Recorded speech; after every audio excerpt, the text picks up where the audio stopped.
Bonjour et bienvenue à cette autre capsule de Histoire de Saints.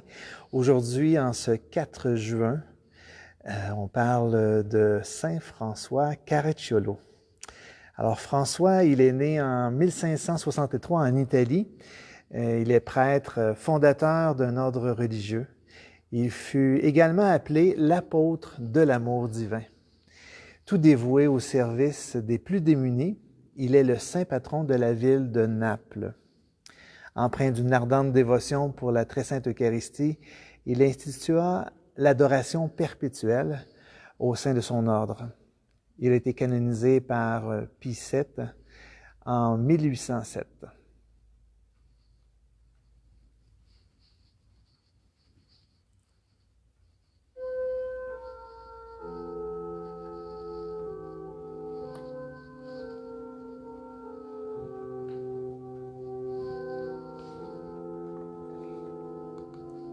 Très précieux sang de mon Jésus, tu es mien, et pour toi, et avec toi seulement, j'espère me sauver. Ô prêtre, efforcez-vous de célébrer la messe chaque jour et de vous enivrer avec ce sang.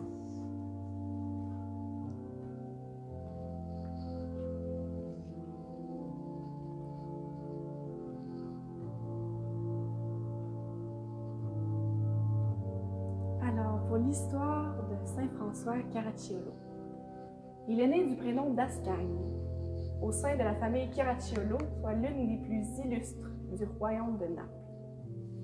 Dès son enfance, il entre dans le chemin de la perfection par l'amour de la pénitence et par une tendre dévotion à la Sainte Vierge. En effet, il récite chaque jour le Petit Office et le Rosaire. Il jeûne tous les samedis en l'honneur de sa bonne mère. Cependant, jusqu'à l'âge de 22 ans, il ne songe point à quitter le siècle.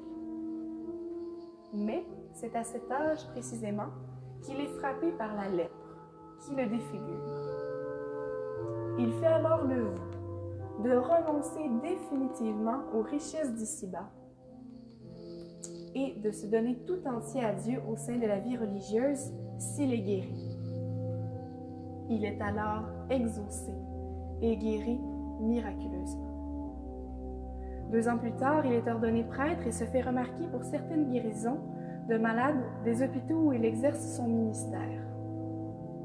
Tout comme dans les prisons d'ailleurs. Toujours parmi les derniers. Nous sommes en 1588. La Providence lui fait également rencontrer 2 vertueux prêtres que voici. En effet, il reçoit un jour une lettre d'un noble génois dont Augustin Adorno, ainsi que l'abbé de Sainte-Marie-Majeure de Naples, Fabrice Caracciolo. En réalité, elle était adressée, la lettre, à un religieux homonyme, donc du même nom, qui fait partie de la même congrégation. Mais, par une erreur, elle est plutôt remise à lui. Et il l'accueille comme un signe de la Providence.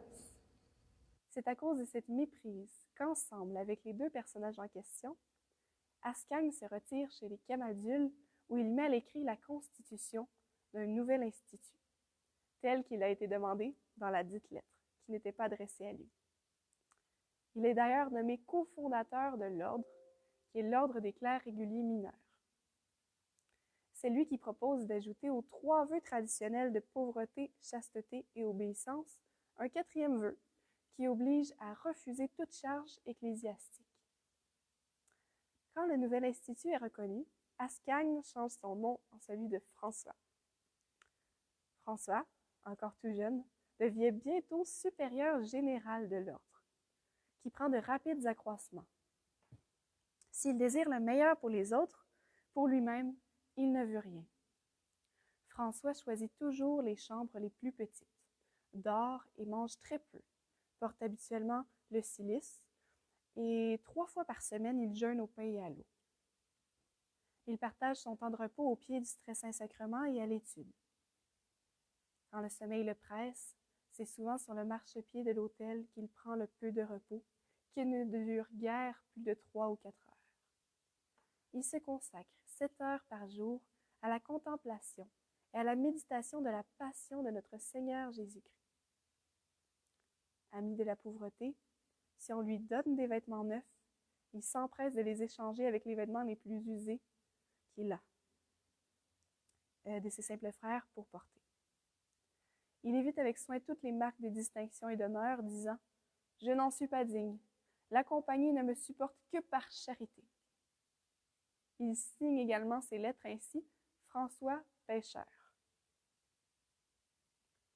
Mais ce qui est fantastique, ce qui est admirable chez lui, c'est qu'il promeut surtout le culte de l'Eucharistie, en établissant que les élèves de l'ordre s'alternent dans l'adoration du très saint sacrement par une adoration perpétuelle. Il ne se fatigue jamais. Il ne se fatigue jamais d'exhorter aussi les autres prêtres à cette pratique et expose le très saint sacrement chaque premier dimanche du mois.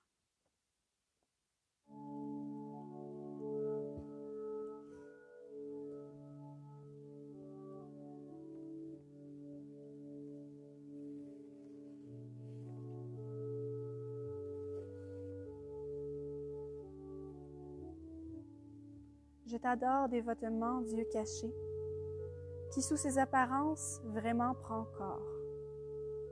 À toi, mon cœur tout entier se soumet, parce qu'à te contempler, tout entier il s'abandonne. Pieux pélican, Jésus mon Seigneur, moi qui suis impur, purifie-moi par ton sang, dont une seule goutte aurait suffi à sauver le monde entier de toute faute. Jésus, que sous un voile à présent je regarde, je t'en prie, que se réalise ce dont j'ai tant soif, te contempler, la face dévoilée, que je sois bienheureux à la vue de ta gloire.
En 1591, François est élu préposé général perpétuel, charge qu'il doit accepter pour respecter le vœu d'obéissance.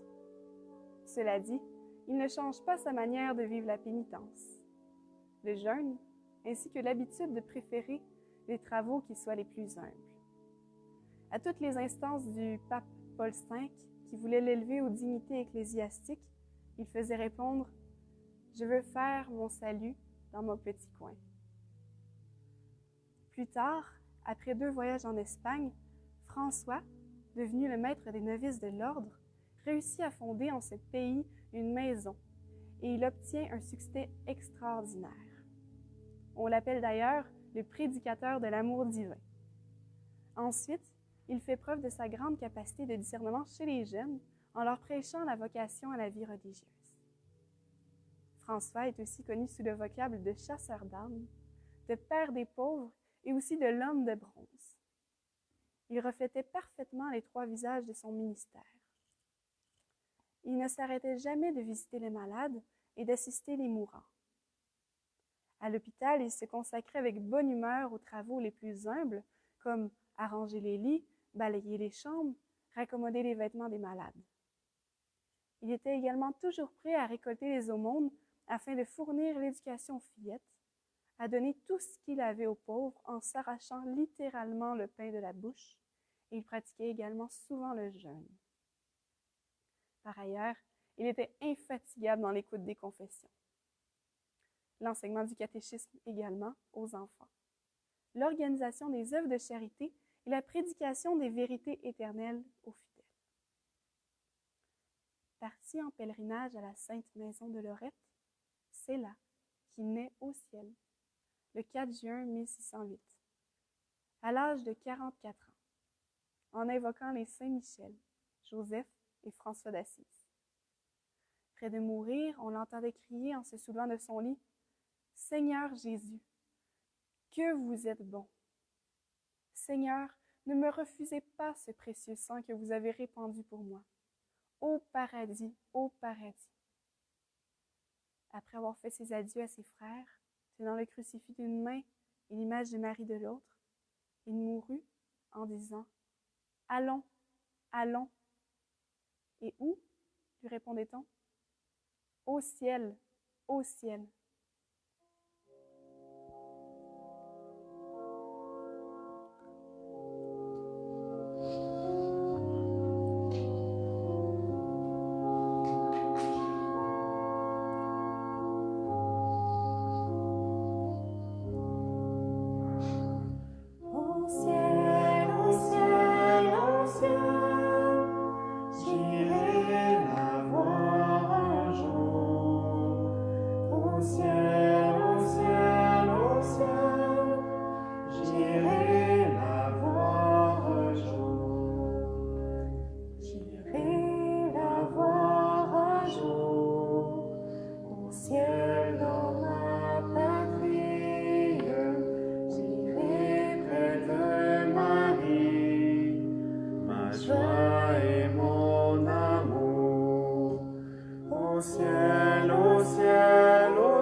Jésus, mon Seigneur et mon Dieu, je me consacre à la toute-puissance de votre précieux sang. Je viens me réfugier dans vos saintes plaies, afin que par votre passion et par votre croix, je vienne épouser tout de vous et m'offrir sans retenue à votre sainte volonté, afin que mes blessures se noient en vos plaies et que vos souffrances, Jésus, trouvent apaisement et reconnaissance en mon cœur. Que chaque instant de mon existence et celle de mes proches soit sous la protection de votre sang précieux. Que mes pas s'harmonisent à vos pas, afin que votre amour jaillisse de mon cœur comme il a été offert au monde du haut de la croix. Seigneur Jésus, je vous aime, je crois en vous, j'ai confiance en vous. Amen. Alors voilà, c'est sur cette prière que se termine l'histoire de Saint François Caracciolo en ce matin du 4 juin. Cette prière, c'était une prière de François, Andrea. Alors voilà, donc On s'est unis à lui puisqu'il est avec nous ici. On est en communion. C'est la communion des saints, hein, l'histoire de saints. Alors, je vous souhaite une belle journée. Et puis, la semaine prochaine, ça sera Saint-Antoine de Padoue qu'on découvrira davantage. Saint-Antoine, il est quand même reconnu dans l'Église tout entière. Et il y a même aussi un lieu là, qui est dédié à Saint-Antoine ici dans le diocèse. Fait qu'on aura l'occasion d'être avec Saint-Antoine de Padoue la semaine prochaine. Merci.